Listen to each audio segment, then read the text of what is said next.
All attendees are in listen-only mode. Well, hello everyone, and welcome to the Crop Storage webinar hosted by Chris Callahan and the Ag Engineering Program at the University of Vermont Extension. My name is Deb Haliba, and I will be helping Chris today with the webinar. So before we get started, I wanted to mention a few housekeeping items. First, Chris has made a list of resources he will be referring to during the course of the webinar. We are including it here. You should be seeing that right now. But we'll also be sure to email the URL to you following the webinar. To pose a question at any time during the webinar, you're just going to use the question box, which is located on the control panel on the right-hand side of your screen. So you'll just type in your question and hit return, and if for some reason the question box is closed, you can click on the small plus sign next to the word question to open it up. And I or Chris will be reading the questions out loud, and he will answer as many as we have time for. Finally, also, this presentation is being recorded, and so you will be able to find the recording of the webinar on the Ag Engineering blog following this webinar in the next couple of days. And with that, I'm going to just turn the mic right over to Chris. Hi, I just want to make sure everybody can hear me okay. Deb, I guess you're probably the best one to gauge that, but it looks like it's going out okay. So hi everybody. Welcome to the webinar on post-harvest storage. This is a very condensed version of a workshop I've done now for 2 years with support from USDA Sustainable Agriculture Research and Education, USDA SARE funding as a grant. Here's the rough outline of the webinar. I'm going to cover a little bit on post-harvest basics and what some of the underlying fundamentals are that we're trying to deal with. I'm going to go over 4 crop case studies, and the 4 crops presented there in the images below, and then talk a bit about systems and monitoring. Systems meaning the boxes that we store things in, and the refrigeration equipment that we use to keep things cool. So to get started, and just to get everybody sort of oriented to this topic, here are 5 crops that are commonly stored for long term over the winter. So they're commonly referred to as winter storage crops. And if you were tasked with storing these vegetables for 6 months, what sorts of things would you worry about? What would you pay particular attention to? What things do you think would be common among these crops, and what might be different? And I think you can put some of your responses in the questions box. Just curious to know where everybody's at, and try to get a little bit of dialogue going here, although it's challenging on a webinar. So give a few minutes there. A few seconds rather. So again, you're just going to type your responses into the question box and press enter.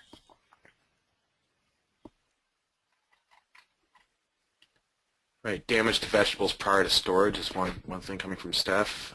Different humidity levels, great. Potatoes, onion, and squash need cool and dry. Rats, somebody identified rats, yeah, rodents and pests in general.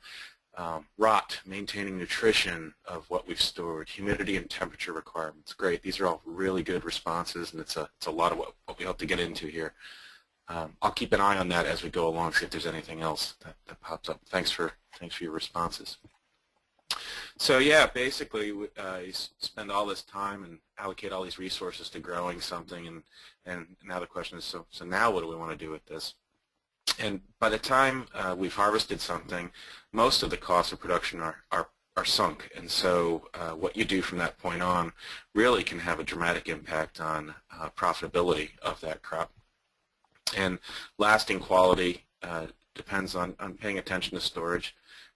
Systems can be fairly expensive, but they can also lead to some pretty nice enterprise opportunities, either extending marketability, expanding your season, or increasing profitability, capturing higher prices at a time of year when products may be not available from other folks. This is a flowchart of sorts that I put together to try, this is really just an exercise for myself, try to articulate a little bit more what the heck post-harvest means with respect to fruits and vegetables in particular, but really pretty applicable to just about any crop. And you can see that it gets fairly complex or pretty quickly, and what I've chosen to do for today's webinar and this workshop series in general is focus on storage. And even within storage, there's enough there to keep us busy for an hour or so. So that's where I'll be spending most of my time. One of the key things to remember is that what we're putting into storage is alive, and that was sort of an epiphany for me when I first started getting into post-harvest storage, is thinking about carrots and potatoes and cabbages still being living organisms. And so because they're alive, they are breathing, they're releasing heat, they're losing moisture to air that may be drier than what they are. The fact that produce is breathing and releasing heat has to do with metabolism, so respiration and metabolism. So these products are converting sugars and starches to carbon dioxide and water vapor, and so in that process they are producing a little bit of heat, and we can use that to our advantage sometimes, but we also need to pay attention to it when trying to keep things cool against a warmer temperature. And those last two cartoons in the lower right corner there demonstrate post-harvest physiology and pathology. Product can get sick. There are diseases that are specific to post-harvest storage or exacerbated by storage, and we can even lose product. There's quite a bit of cull that happens coming out of storage. So the things we do to try to manage all of this is to maintain a temperature that's suitable for the product. Usually that's a lower temperature than where the product was, the temperature the product was grown at. We also maintain a specific humidity to try to avoid moisture loss from the product. And moisture loss, by the way, can lead to real quality issues in product, but it also just fundamentally leads to loss of mass, weight, and because most of these products are sold on a per pound basis, that can directly impact profitability as well. We also need to concern ourselves a little bit with ethylene, which is a naturally occurring ripening hormone in fruits and vegetables. Some produce a lot of it, relatively speaking, and some produce very little. And conversely, some are more sensitive to it than others. So carrots and cabbage in particular are relatively low producers in the grand scheme of things, but they're quite sensitive to it. And so even when stored just by themselves, that can cause a problem. So what kind of problems does ethylene cause? It can cause premature ripening or loss through overripe conditions or rot. One of the most common ways ethylene problems occur is when produce is stored in, say, apple rooms with apple storage rooms with apples there. Apples are relatively high producers of ethylene. So if you put, for example, carrots in there and try to store them long-term together, carrots will tend to bitter when they are exposed to higher levels of ethylene. Cabbage will tend to rot and get a black, something that shows up as black spots. The other thing we need to concern ourselves with is food safety, and storage. Although we don't technically have a lot of food contact surface areas in storage. I'll get into this a little bit later. All those surfaces should follow generally accepted practices for food safety, namely being smooth and cleanable. So I talked about how we use temperature to really try to control metabolism, reduce metabolism, and it really is our key tool to extending shelf life in post-harvest storage. The graph here is an example using raspberries specifically, and you can see just going from roughly room temperature on the far right side down to storage temperature, say 32 degrees Fahrenheit or 0 degrees Celsius, you can see the dramatic decrease in respiration rate, which is the black line. Give me one moment here, see if I can get a pen. Yeah, so just going from room temperature down to right about freezing or slightly above, you can get almost a tenfold reduction in respiration rate, which extends your shelf life dramatically. So temperature is our main tool, and that what's happening there is just about every chemical reaction in the world is highly dependent on temperature. Higher temperature results in faster rate of reaction, and so what we're doing is literally slowing down a chemical reaction which occurs naturally in these products, and that is metabolism. So we're trying to slow that down by reducing temperature. Give me one moment.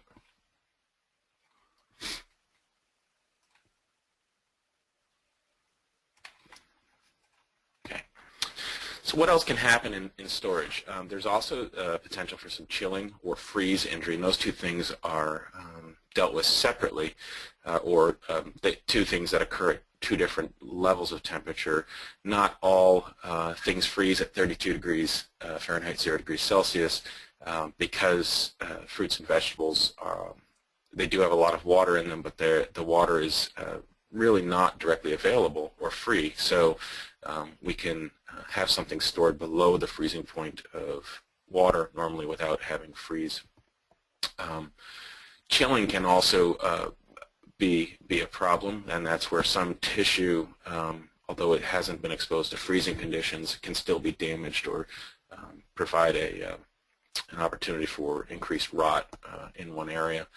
This is something that we see a lot of in winter squash, for example, which is chilling sensitive. Some varieties are chilling sensitive below 50 degrees Fahrenheit. So in the fall, just ahead of harvest, we're normally very concerned with frost, of course, but in the case of squash, even nights that get below 50 degrees Fahrenheit or days that get below 50 degrees Fahrenheit can start to damage that product. It's cumulative, so it adds up every day every time that occurs, and it also will sometimes remain invisible until the crop is in storage. So it's not something that you see right away. The other thing that we want to watch out for is desiccation or drying damage. I think somebody talked about that in response to the first question, right? Humidity and temperature requirements and certain crops wanting cool and dry conditions. So we're often using cool or cold air to maintain respiration rates at a low level, and unfortunately that means we're taking moisture out of the air. Generally the way we do that is with refrigeration systems, and that removes moisture from the air, just like it's cool and dry during the winter compared to summer. The same thing happens in cold rooms. So there may be a need to add humidity to those rooms, to the storage areas, and we'll talk about that a little bit later on in the presentation. Then we also have moisture loss from the product just as a result of respiration from metabolism. So we can address that to some degree with temperature. Mentioned a little bit about ethylene already. This is the naturally occurring plant hormone that drives ripening and can lead to over-ripening as well when it's from an external source. So one of the key concepts here is to remember that storage is a hotel, not a hospital. So the point there is a bad product going into storage is not going to get better.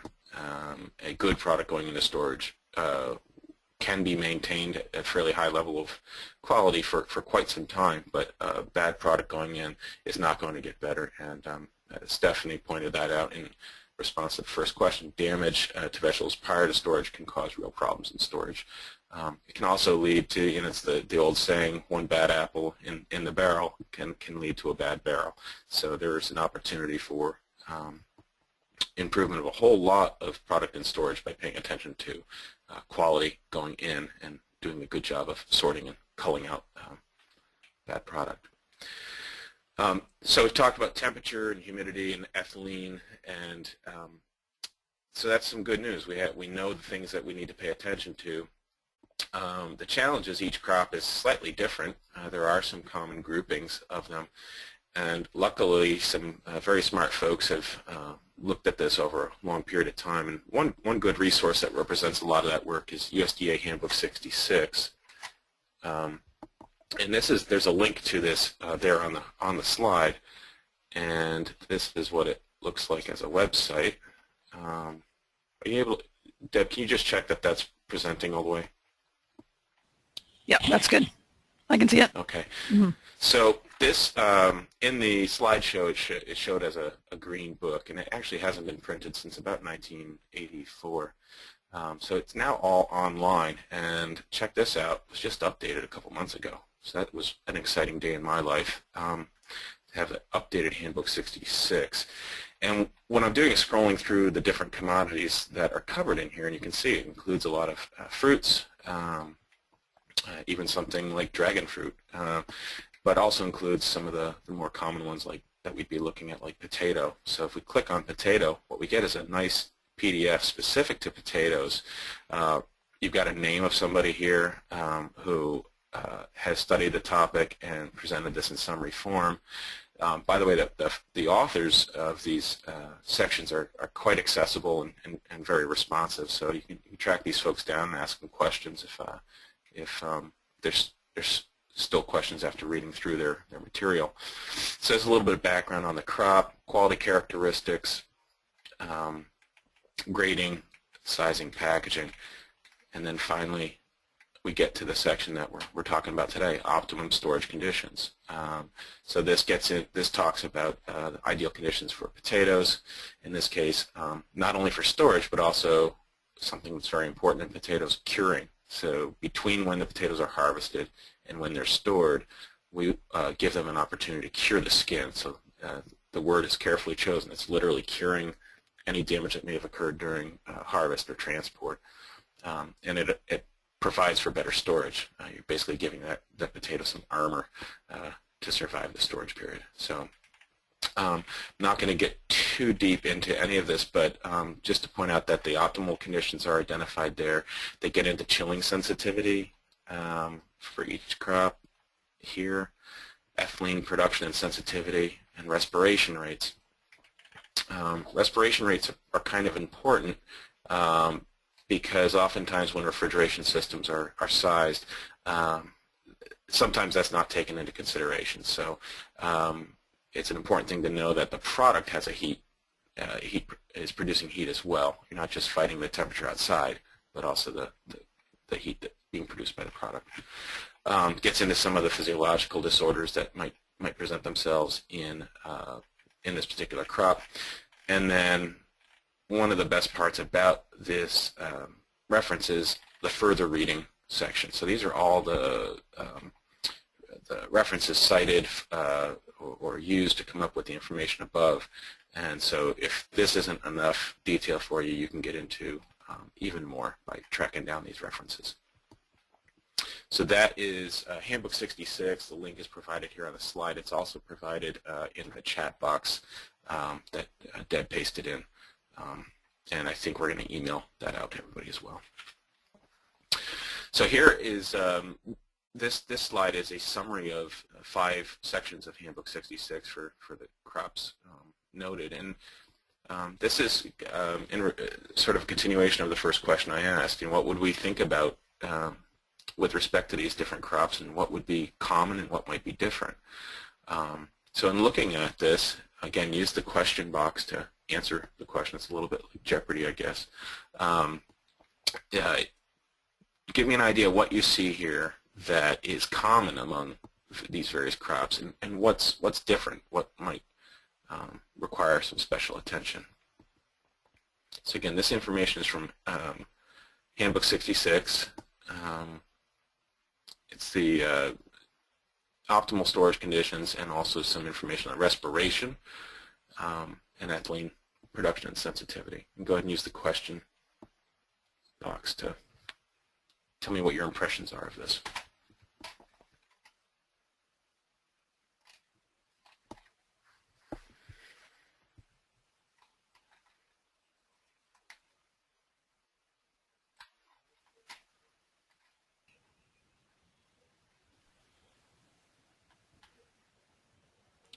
So again, Chris, are you asking what's missing, or how you would use?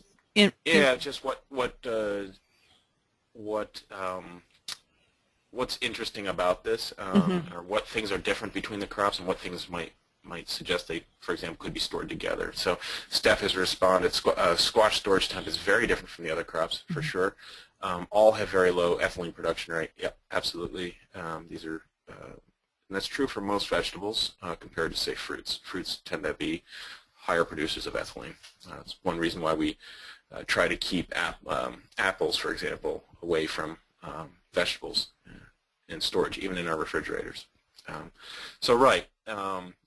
The first thing that I like to point out is the temperature. Temperature ranges here, and Steph pointed that out. Squash having a quite high temperature for optimal storage, or winter squash in particular. And Kimberly Peck is asking, does each vegetable need its own storage room with dividing walls? And the short answer to that is no. I'll talk about that a little bit later. We call those zones, different storage zones, and that's kind of what I'm getting at here. The temperatures differences here.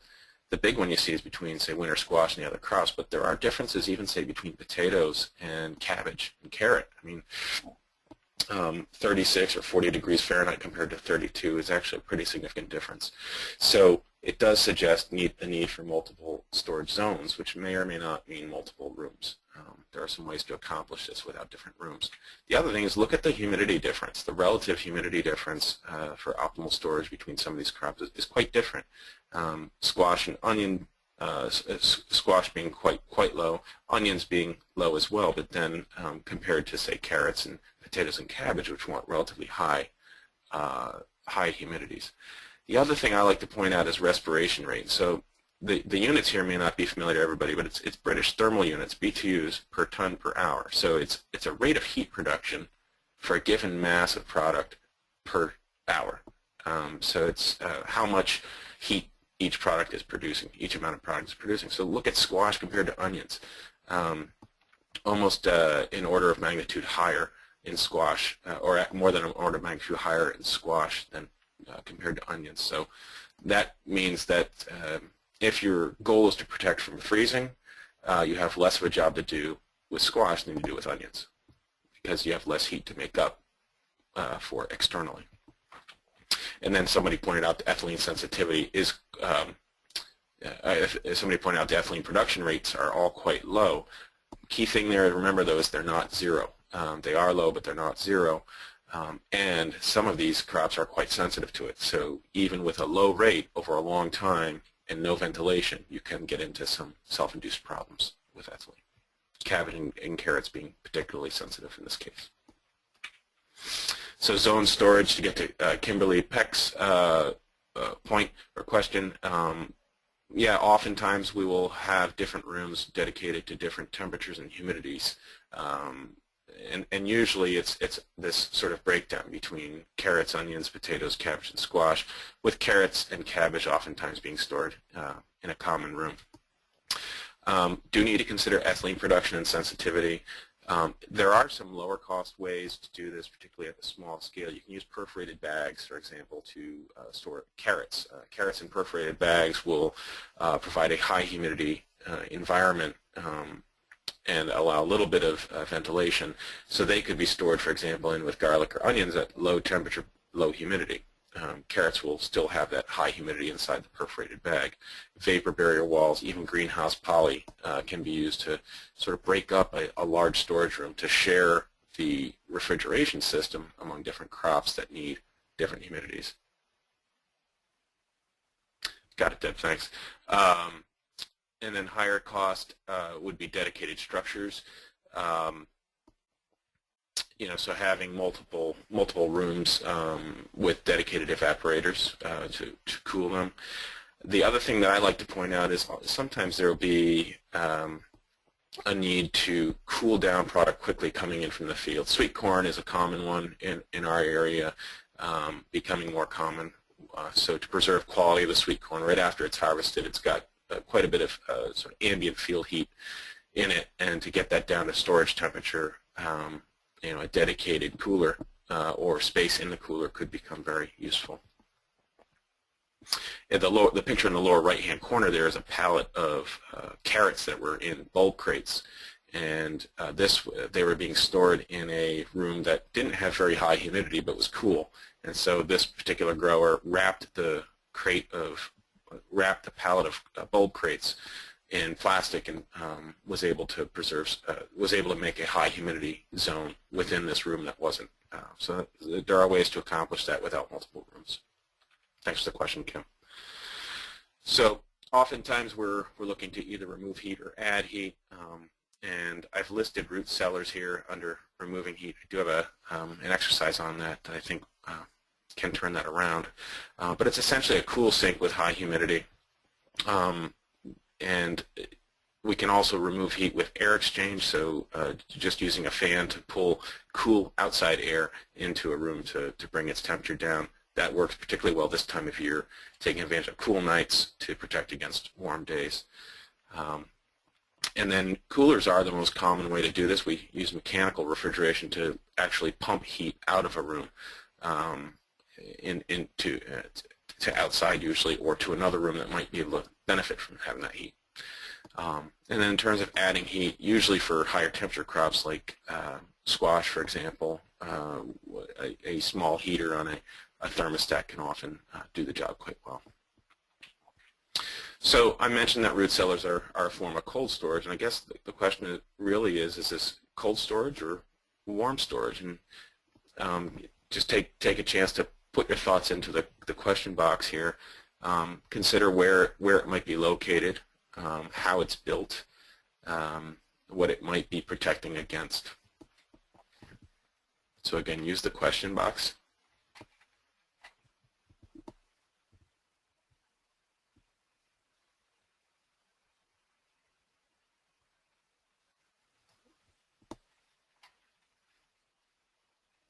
Neutral storage, good.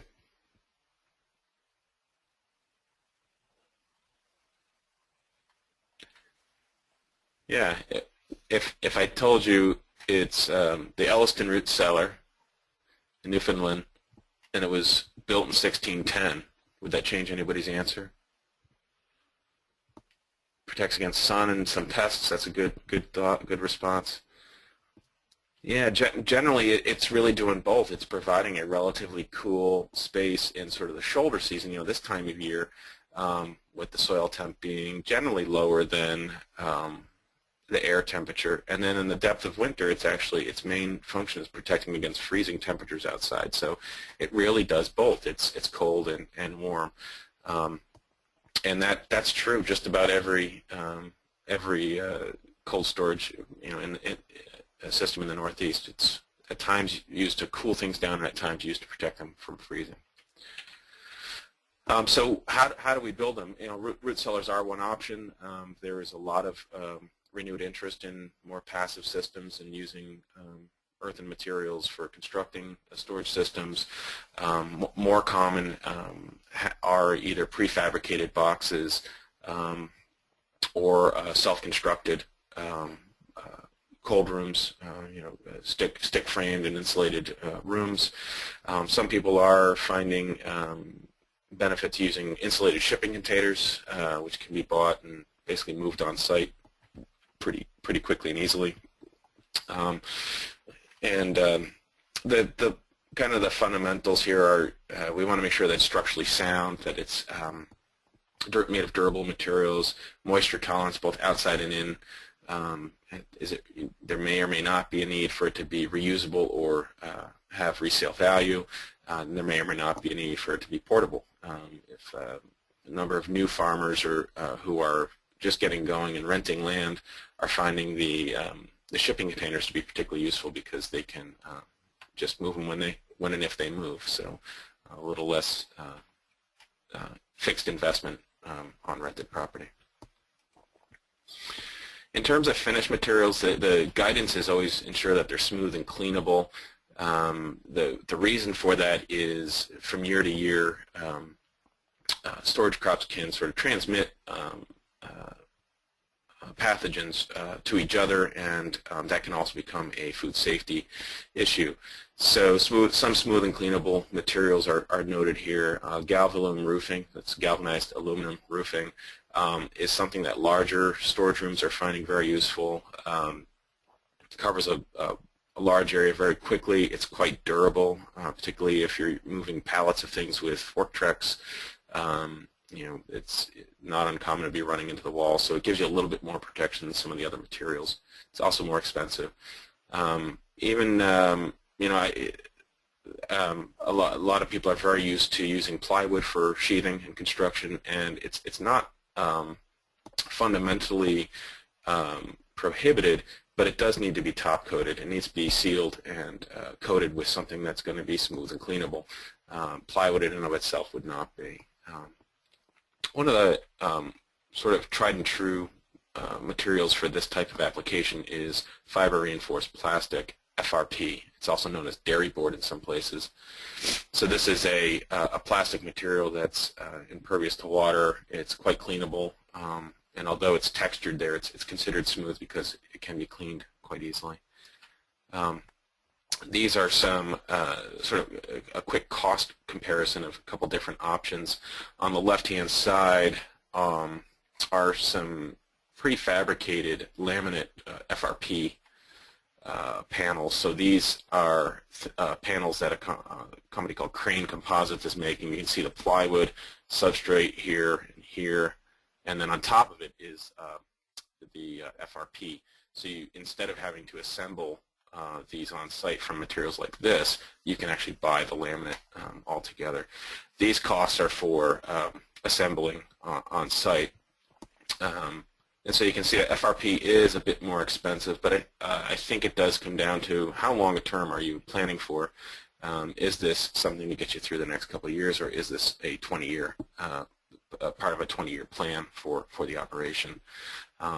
But all in all, you can get a sense for the cost per square foot to have a smooth, cleanable, finished surface inside your storage room.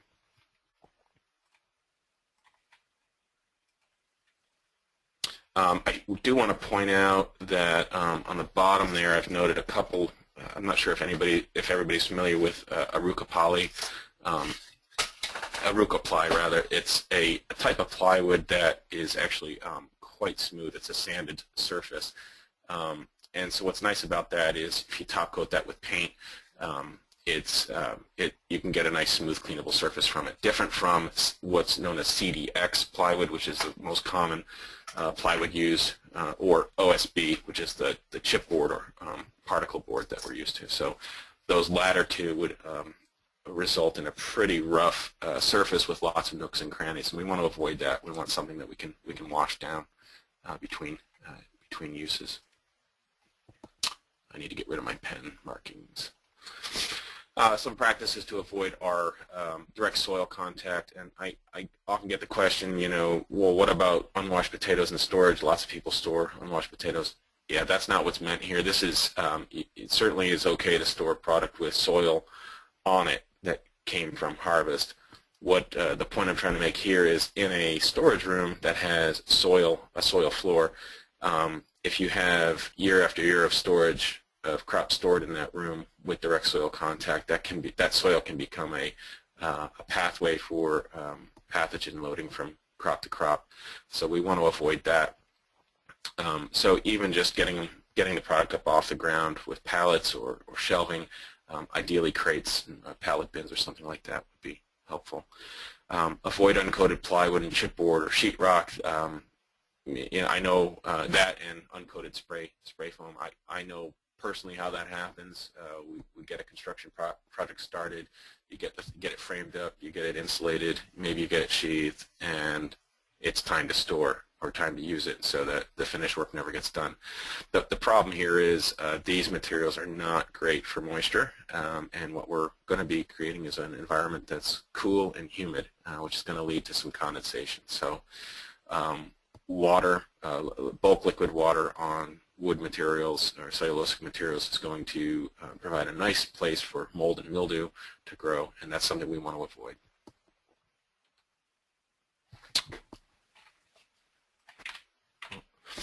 The other thing I like to make sure to point out is it's a question about whether foam board is also problematic. Foam board being either high R, the polyisocyanurate boards, or the blue board, polystyrene. Yeah, if exposed, it's what I'm trying to emphasize, I guess, is get a smooth, cleanable surface. And blue board really, although it's relatively smooth compared to some other surfaces, it's not really considered a smooth, cleanable surface. The other thing to be careful of with any exposed insulation is that has the potential to get into your product and then get out into the market. And so that's the other reason why we want to sheathe these walls very well and make sure we're protecting everything from the materials. Door seals. So this is a very common latch for a modular cold box. And the thing I like to point out is that the latch on the left-hand side, see if I can get the pen working here again. The latch on the left-hand side is adjustable. You can see how it slides in this channel here. And there's a little screw on the left-hand side that allows you to do that. So you can loosen that screw, push this thing in to get the door to close more tightly. Oftentimes, when I go and see a new walk-in cooler installation, this hasn't been adjusted. So the door is latching, but the seal behind this part right here is still pretty loose. So you want to make sure you get a nice good seal, and that's one quick and easy way to do that.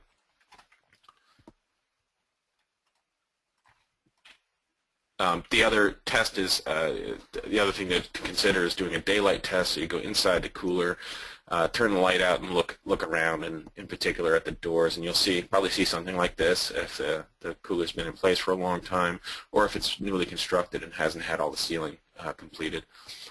So these seals do wear down over time, and so just paying attention to where you might have some air leaks, which means energy loss, is really helpful. There's a secondary test you can do. It's called the dog test. So height of summer, hottest day, if you've got a walk-in cooler or another cold room that you're using, just look to see where the dogs are lying down. This is a winter dog test where you can easily identify where the sun is, but you can use the same test to see if you have leaks, say, under a door, a cooler door. So that's something that a grower has suggested to me. There was a thought earlier from somebody about, from Mary Ellen, about rodent and pest control. So there are certainly baiting and trapping that can be used to do this, but ultimately some real passive ways to do this would be just paying attention to the envelope construction to exclude pests. And I was fortunate enough to talk with an orchard down in Massachusetts who just did a reconstruction or renovation of one of their cold rooms, large cold room, for apple storage. And it had been about 70 years, I think, since it was constructed. And so they'd taken down all the interior surfaces. And when they did that, they saw all along the corners where the walls met the ceiling and where the walls met each other, they found all this hardware cloth that the initial construction had included. So just 12 inches total, bent and put into every corner and then stapled in place. And the intent of that was to keep rodents out. So that's a nice way of closing up those gaps that seem like they're small, but we know that mice and even rats can get through. So hardware cloth, it's just metal mesh and pretty inexpensive, and do it once and it's done. I'm going to talk a little bit about refrigeration systems now. This is a typical refrigeration system, whether it's a CoolBot or what's known as a split system. And I need to get my pen fired up here. Give me a moment. It's yellow. So the main place where energy is put into the system is the compressor here, and what the compressor's job to do is to take, sorry, I'm going to step back just a second. Refrigeration systems use a special fluid called refrigerant, and what we're using the refrigerant to do is actually pump heat from a place where it's cold to a place where it's warm. And we're used to thinking about heat moving from where it's hot to where it's cold.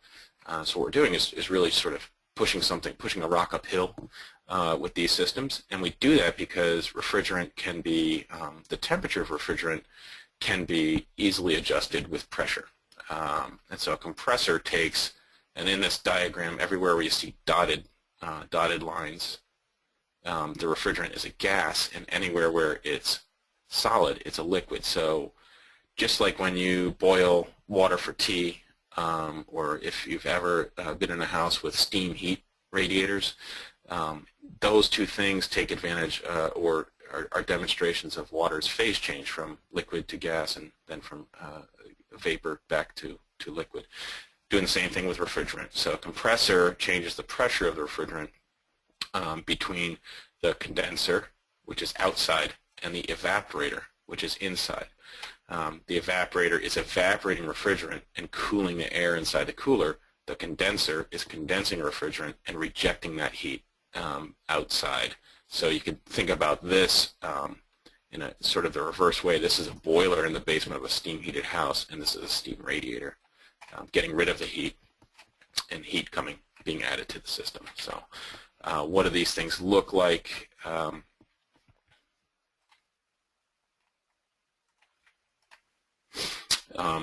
You can see the condenser compressor unit in the lower right-hand corner there. That's a very common system that you'd be used to seeing those outside, usually outside the building. And then an evaporator unit inside the building has the two circular fans, typically, that move air through the cooler.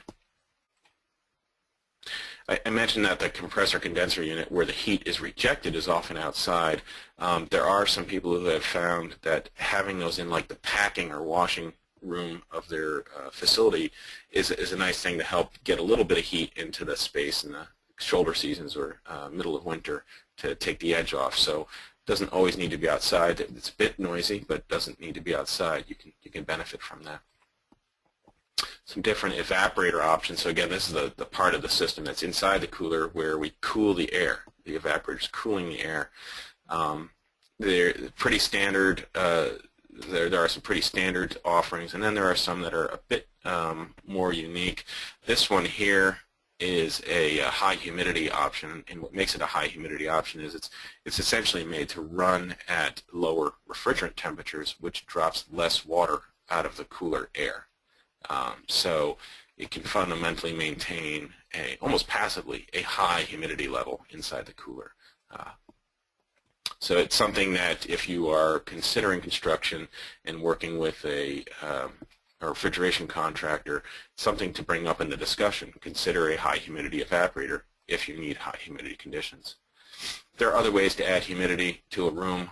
Moist burlap is a very common one that's used. So if you have a pallet bin of, say, potatoes in a space that you are having a hard time maintaining high humidity in, you can moisten up some burlap and drape that over the pallet, taking care to rinse that and clean it and probably sanitize it on a pretty routine basis would be a good idea.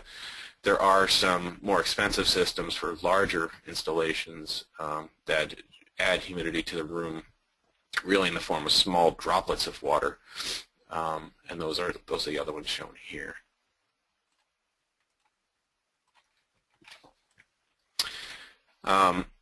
In terms of controlling, there's also some really simpler, really quite simple approaches, just using a room humidifier. The downside to that is it does require that you fill that reservoir manually on a pretty regular basis. The other challenge is controlling humidity. As I'll point out in another couple of slides, that it's a real challenge for these applications, is getting a good handle on what your humidity is, measured as relative humidity, and then controlling something based on it. This is on the left-hand side, a Dayton humidifier controller, and you can see that its range is 20 to 90%. In the chart we looked at before for most of our winter storage crops or long-term storage crops, we're looking for much higher humidity than that. So you can see where some of the challenge lies on that, but it's better than nothing. If you need to add humidity, this will at least get you closer to what you need. This is a higher capacity humidifier. It can supply 6 gallons per day into a room. It's not inexpensive, and it's an atomizing type that has an autofill. So by atomizing type, I mean it's making small droplets of water that then need to be evaporated into the air. So that can be challenging at low temperatures, but it is an automatic fill humidifier. So you hook this up to a water line. It's got a float switch inside that determines whether it needs more water or not. And then this is an open source design that I came up with and have documented on FarmHack. Uses a 5-gallon bucket and a tank de-icer as a heater. And what I was trying to do is come up with a humidifier that's really evaporating water into the air at a very controlled in a very controlled way. So I do that by just sending a little bit of air over the water surface inside this bucket using a computer fan. The heater is controlled by this temperature, PID temperature controller, and so air flowing over a warm water surface is going to get the water vapor evaporated into it, and then that air comes out of the bucket into the room. And we've been able to demonstrate 5 gallons per day of humidification at cold room conditions. And the parts list and the information for this is all available at farmhack.net, and I believe it's in my it is in my resources list.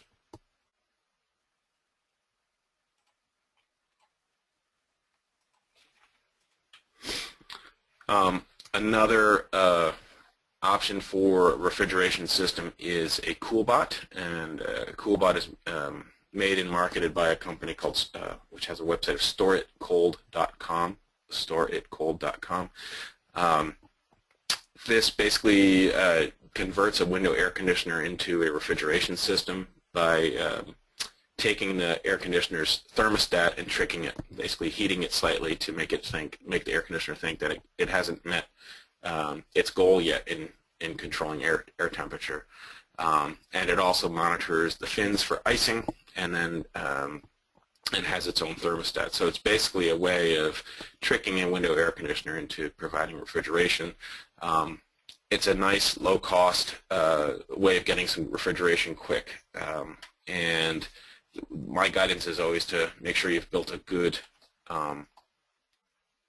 box first. Make sure that the storage room is well conceived and constructed, no matter what kind of refrigeration system you use. The pros, sort of pluses and minuses of CoolBots, it's low initial cost, relatively easy to retrofit into an existing space. So let's say you have a room or a structure of some sort that's reasonably well insulated, you can make a cold room pretty quickly. On the downside, it's limited to 35 degrees Fahrenheit in terms of its lowest temperature. It can be slow to cool down temperature, so not ideal for removing field heat. It's slow to recover from rises in temperature, and this has more to do with the fact that window air conditioner units are not large refrigeration systems. They're sized, they're modest size and modest duty, so they're just not set up to deal with those kind of things. So if your need involves lots of door openings, if you're in and out of the space on a frequent basis during the day, CoolBots may be challenged by that. And if you have a need to reduce temperature very quickly, say if you're making a value-added product that takes heat, making soup or something, and you want to be able to put that in the cold room and cool it down, this is going to be challenged by that as well. Or if you're trying to cool down sweet corn quickly, for example, something like that. StoreItCold.com is the website. It's an exceptional vendor. They're very upfront about what their systems can and can't do. They have some great resources for sizing systems and lots of good photo galleries of what other folks have done to install these. There was a study in 2009 by NYSERDA, which is a New York State Energy Research Development Authority, comparing CoolBots to conventional refrigeration systems, and the intent was to look at energy efficiency or energy utilization benefits, and it's pretty much a wash in the grand scheme of things. The real benefit is initial capital. You can see the difference down here. CoolBot system running about $750 versus a conventional refrigeration system of several $1,000s. And both of those do not include the cold room. So if you sort of assume that the cold room is common between the two, that's the differential in initial cost. Some people do report burning out air conditioners doing this type of approach. It sounds like what's, by and large, most of the failures are actually just the thermostat of the air conditioner, which can be replaced. So that'd be, I think there's some possible improvements in troubleshooting with these as well to avoid having to do a complete replacement. One of the key controls, again, what we're looking to do is control respiration. So one of the key controls we deal with is a thermostat. This is a Johnson Control A419. It's the one that's shown in the center of the slide, sort of. This one right here. What I like about this thermostat is that it's digital. And it allows adjustment of temperature in 1 degree increments.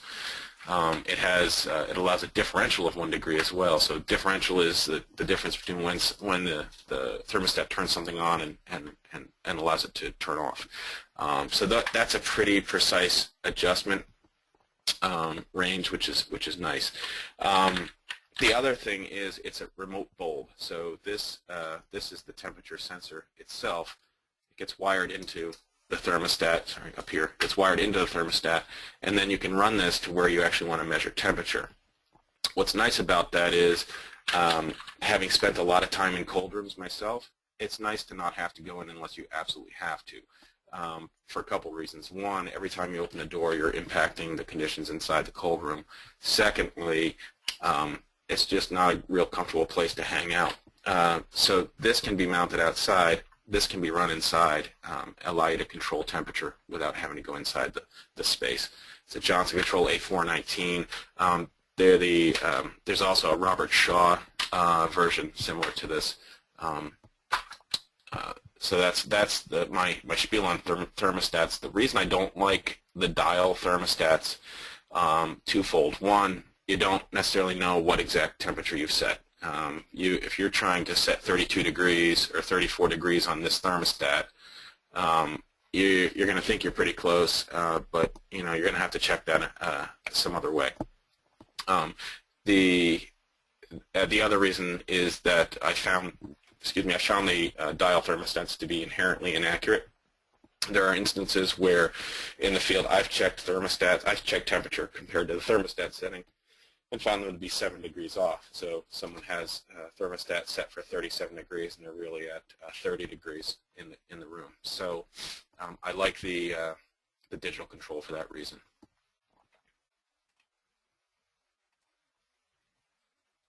Just want to take a second, make sure if anybody has any questions that they're getting addressed. I don't see any new ones there, but please feel free to just pop questions in as they come to you.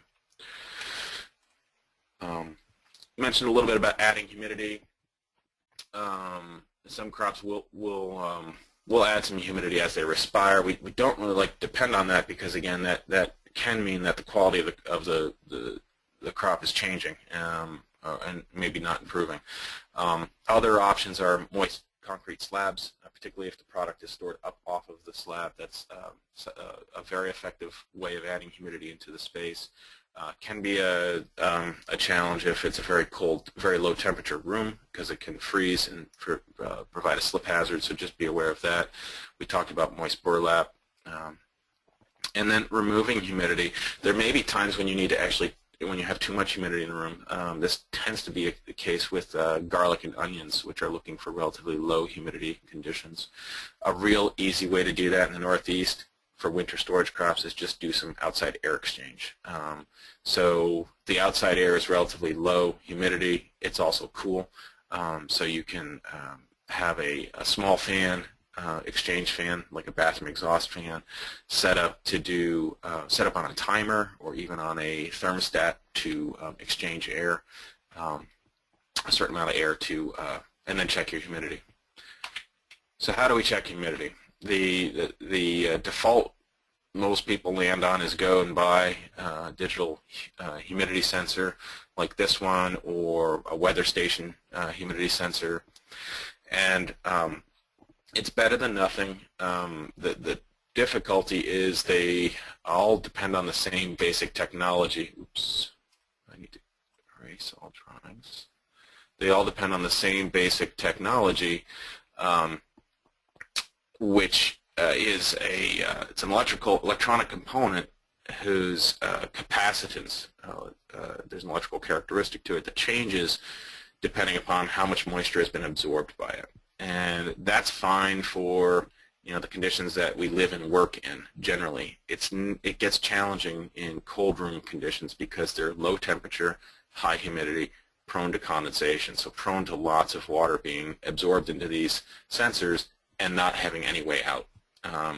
So that's why these sensors claim they can measure humidity from 10 to 99%, but when you read the fine print, the accuracy is plus minus 5% relative humidity. Well, that can be the difference between two zones of storage, like we talked about before. If you think you're at 99%, but literally you're at 94%, that's going to impact how well you're storing things. So I have looked and looked and looked and not found many good options. My go-to is actually a manual device right now for checking conditions. It's a Sling psychrometer. The way this works is it has two thermometers, and it's literally spun around like this. One thermometer is dry. One thermometer's bulb is wet, and what this tells us is dry bulb temperature, and this tells us wet bulb temperature. And those two temperatures are really what dictate relative humidity. The moist wick, as it's spun through the air, will evaporate water into air at a rate that depends on the relative humidity of the air. Based on how much water it's evaporating into the air, it depresses this temperature, the wet bulb temperature. So I use that on a pretty regular basis.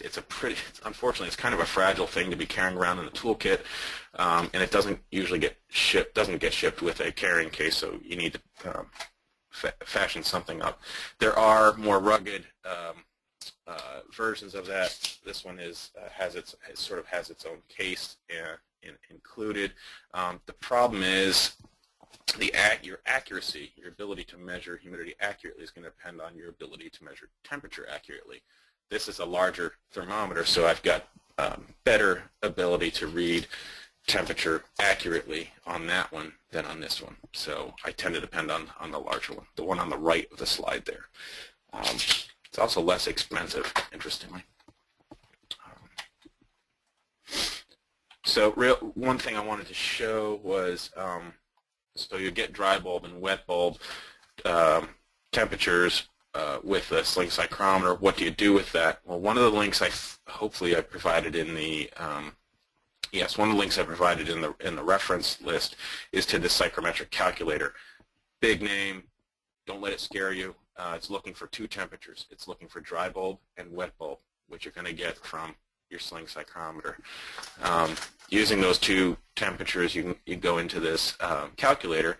You can choose what units you want to use, SI or IP. So I used IP here, and these are the actual temperatures from the room where I am. It was 78.5 degrees dry bulb and 69.5 wet bulb, which tells me that the relative humidity is about 64%. You can do this in a cold room and a very similar way and get, for example, if the dry bulb was 34 and the wet bulb was 33, it's 90% humidity in that room. So that's a free resource available to you. It's in that list of references. A little bit on containers. We talked a little bit before about having multiple zones multiple zones of storage within one room. One way you can do that is with containers. On the left-hand side is a collapsible plastic pallet bin. So what's nice about that is, number one, it's smooth and cleanable. So that's nice. It's a food contact surface area, so having that be smooth and cleanable means it can be cleaned and sanitized between uses, which is a positive thing. It also collapses, so when it's not in use, when it doesn't have product in it, it folds down to something about 25% the size of it in that picture, and so that can be stacked and stored and take up less room. Wood pallet bins are very common, or oftentimes referred to as apple bins. There may be challenges to using bare wood for storage in the future due to food safety concerns. That remains to be seen. Clamshell totes are often a very nice option for smaller scale growers. The other nice thing about these is you can get different colors, which is nice. You can differentiate between crops on the one hand, but also between totes used for harvesting and totes used for storage, and maybe even totes used for marketing. So it can help with some logistics and finding stuff. And then in the background here are bulb crates. These are shown sitting right on the floor, which of course we wouldn't want, but they were just getting packed out for CSA. So these are bulb crates which are ventilated. So you can see the clamshell container in the lower right corner is not ventilated. So it would be a fairly high humidity condition inside, whereas the bulb crates with the slats can be ventilated and controlled for humidity a little bit.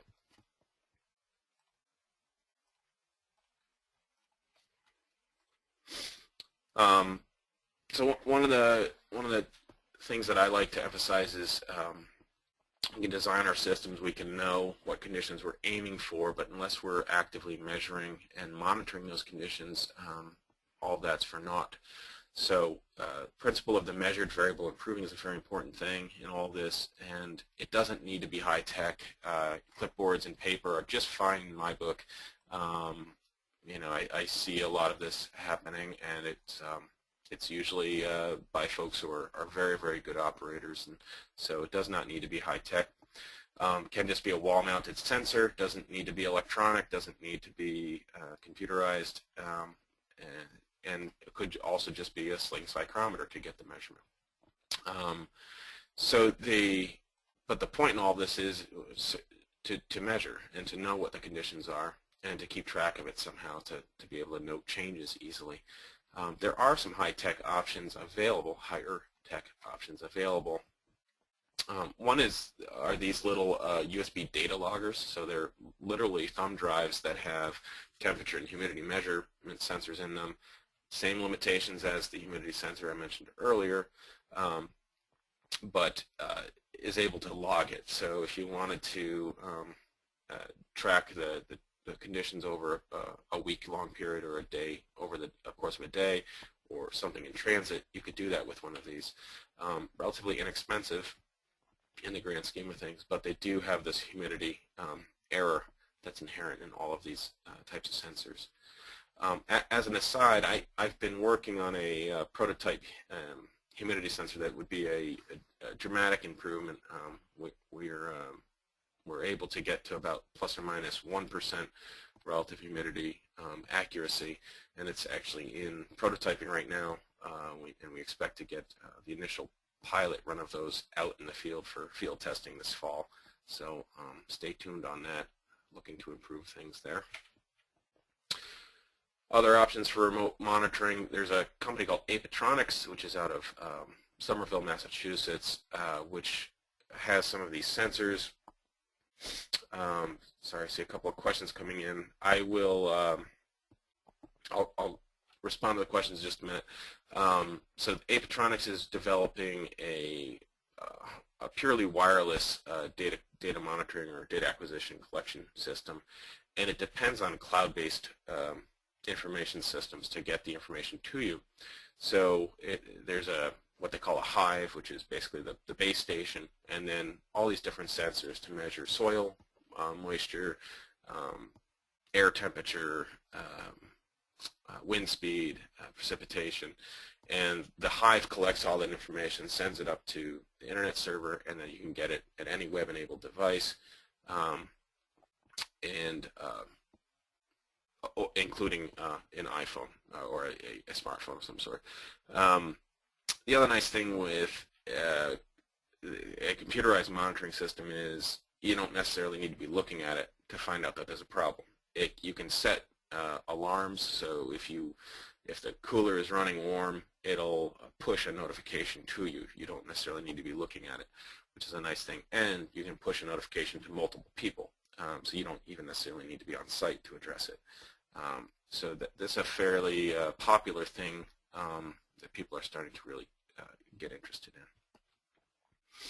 The other important practice, so Mike asks about the inaccuracy. Are they consistently inaccurate in the same direction? No, unfortunately not. So if this is getting back to these things, either the USB humidity sensors or the wall-mounted humidity sensors, it changes. They're not consistently inaccurate. Unfortunately, that's a short answer. And then Jesse asks, do you know of a good place to find bulb crates in Vermont near Rutland or Addison County? I've got a list of vendors. I don't know of any sort of local sources. I think there may have been some presented on the Veg and Berry listserv, the Vermont Veg and Berry listserv recently. And I know there are some growers that use that list that do bulk orders on a seasonal basis. That might be your best option. And I'll, Jesse, I'll catch up with you by email to get you some specific information if I can find it.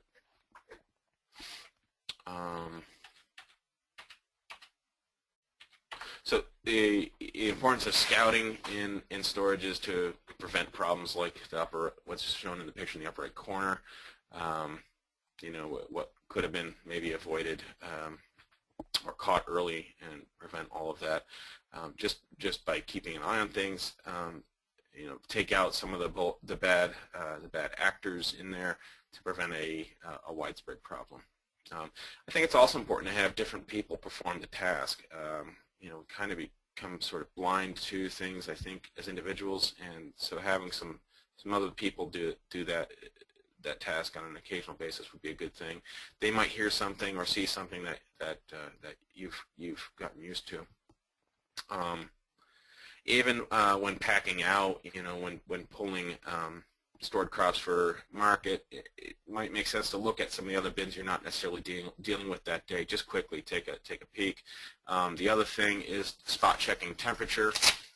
I really have been very happy using one of these. This is an infrared thermometer, so it actually measures the temperature.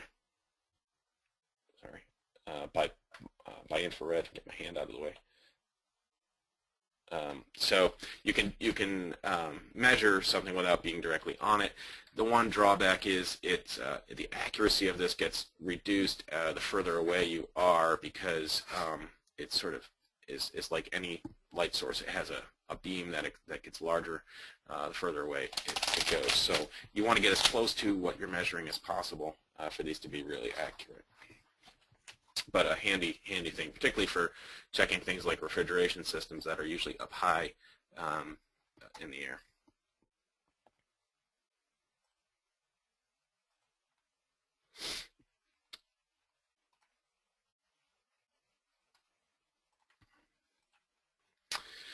So we mentioned earlier about just checking for sealing.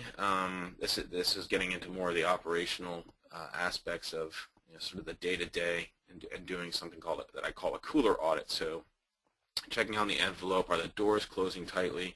Are the seals, the intended seals, actually doing what we think they're doing? Any signs of degradation or mold? Mold is usually an indication that you've got some condensation happening in one part of the cold room. And if you have condensation, it's usually an indication of either water that's not being drained well or a severe difference in temperature that should probably be addressed. Didn't get much into air circulation inside the box, but it's another, can be an important thing. Either if you are looking to maintain common conditions in the whole space, so one crop, say, or crops with common target conditions in one space, it's going to be helpful to have a little bit of circulation in there. That's usually accomplished with the evaporator fans in most walk-in coolers, but it may require a small circulation fan to really do the job well. Alternatively, if you're trying to use one space for multiple zones of storage, you can use the lack of air circulation to your benefit. So a long, narrow room with an evaporator on one side of it will have relatively cold, relatively dry conditions near that evaporator where the air is being cooled and where the water gets dropped out as it's cooled. And on the far end will be a relatively warm, relatively high humidity area. In a 20 by 40 space recently, I saw a difference of 5 degrees Fahrenheit between where the evaporator was and where the door was. So you can accomplish some temperature and humidity differences in one room without doing anything fancy. The other thing that a grower once mentioned to me is that noise is energy, and noise can indicate maintenance problems, particularly if it's a new noise. So when this particular person, when they were walking around their farm, anytime they heard a new noise, they were instantly on it to try to make sure they understood it. Same goes for refrigeration or storage systems. Keeping an ear out as well as an eye out for new things can help avoid a major problem. By the way, the monitoring systems I talked about, the other benefit of these is not just to see problems with temperature and humidity, but using temperature, for example, as an indicator of a refrigeration system problem. Have had a number of growers actually identify small leaks in their refrigeration system because of these monitoring systems to avoid a larger problem and a larger bill. So they can be helpful for that as well. Keeping the systems clean as well. The lower right-hand corner is just demonstrating that refrigeration systems depend on finned coils to move heat to or from air, and those coils really end up becoming filters. They get covered with dust and everything else, and so at least annually, probably better twice annually, getting in there and vacuuming off the dust and debris that gets on those fins will make for a more efficient operation of the system.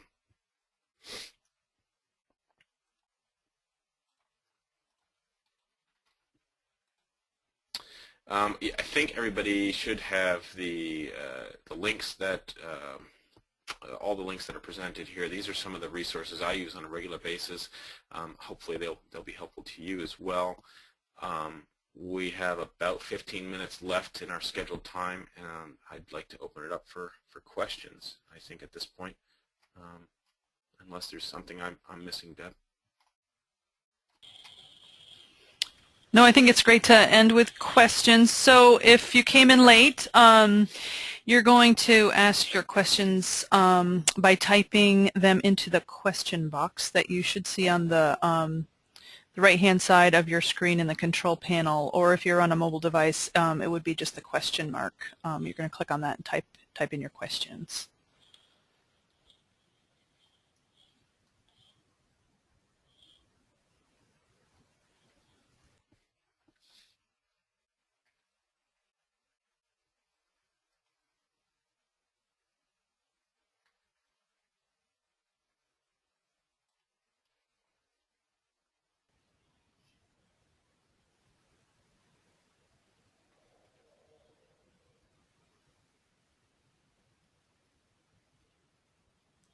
Not seeing any questions in the question box at this point. I did want to, just as Chris was talking, he's got a really great resource list on his blog site. So if you go to that second URL, it's really, really awesome. Well, thank you. It should. It's on the left-hand side of the blog, Crop Storage Resources. So this is a collection of resources that goes a little bit beyond what we sent as a PDF. It's got a nice video. If my explanation of refrigeration systems just wasn't enough for you, and you're just dying for more, you can get more there. Gets a lot more into calculators, a couple different calculators, a video on how to use a Sling psychrometer. Yeah, so that's all there. Some more questions here. Let me take a peek. So to Matt's question, is there a way to view the show again? Yeah, it was recorded, and we'll be posting that on the blog site.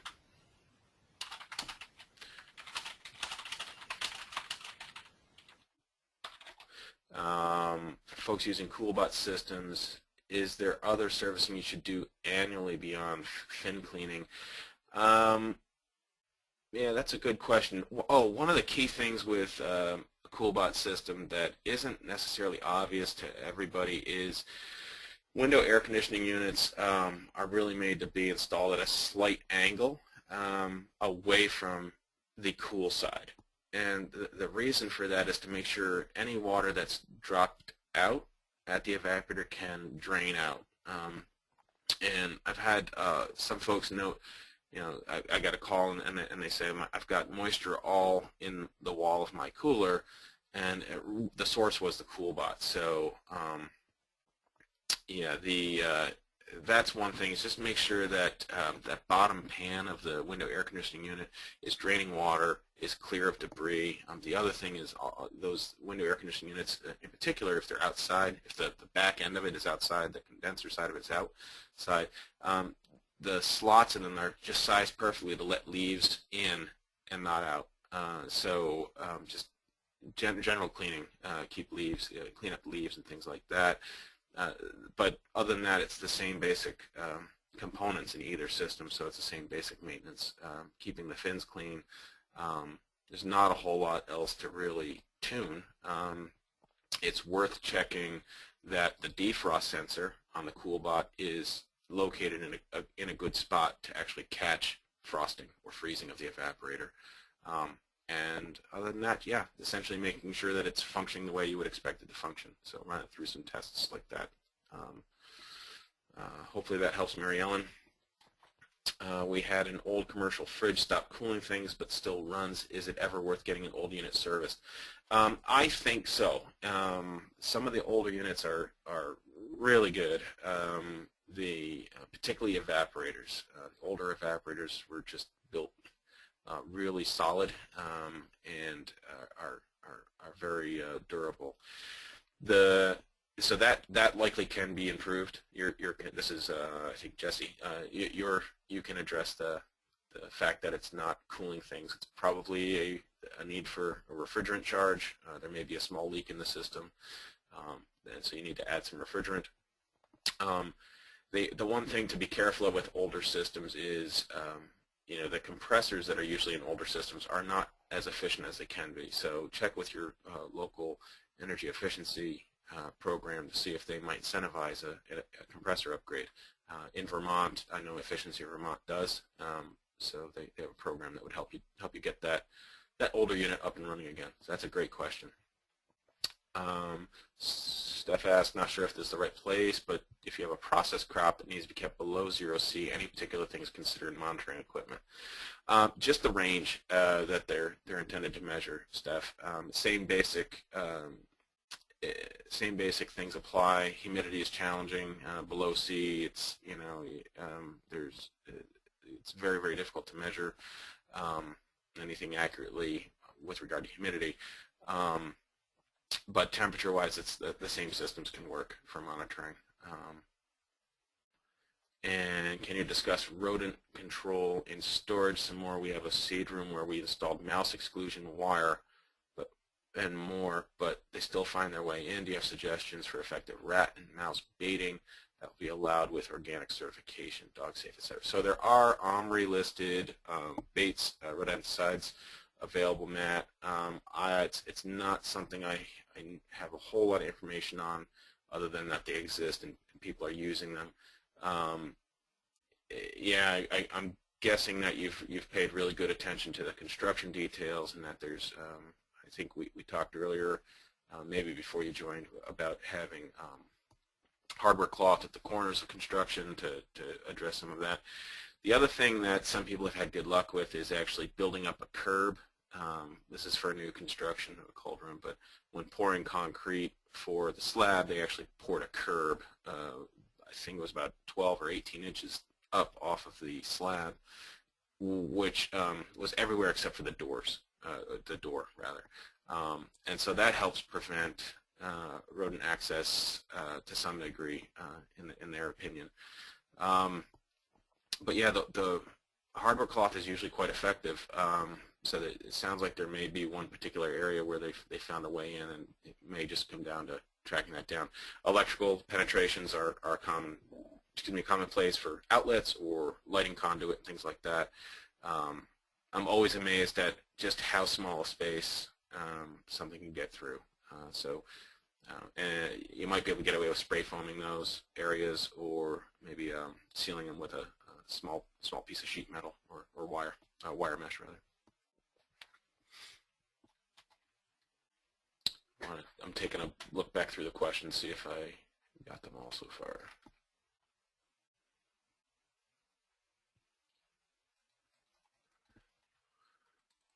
I think so. Anybody else got anything?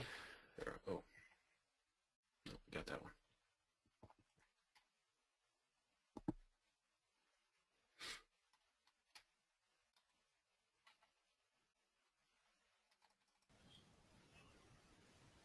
You're welcome, Matt. Thank you. Any other questions for Chris?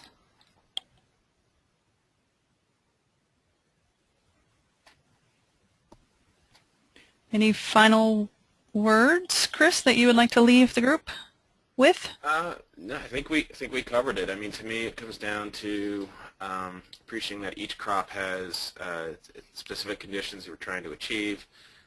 There may be different conditions for the different crops you're trying to store. You know, measure those conditions and know what you have, not just what's been set on the thermostat. Do that regularly. And the other thing is, I'm constantly learning on this as well.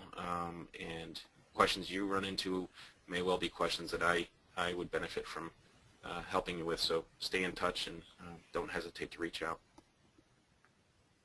Great. Well, thanks all for joining us.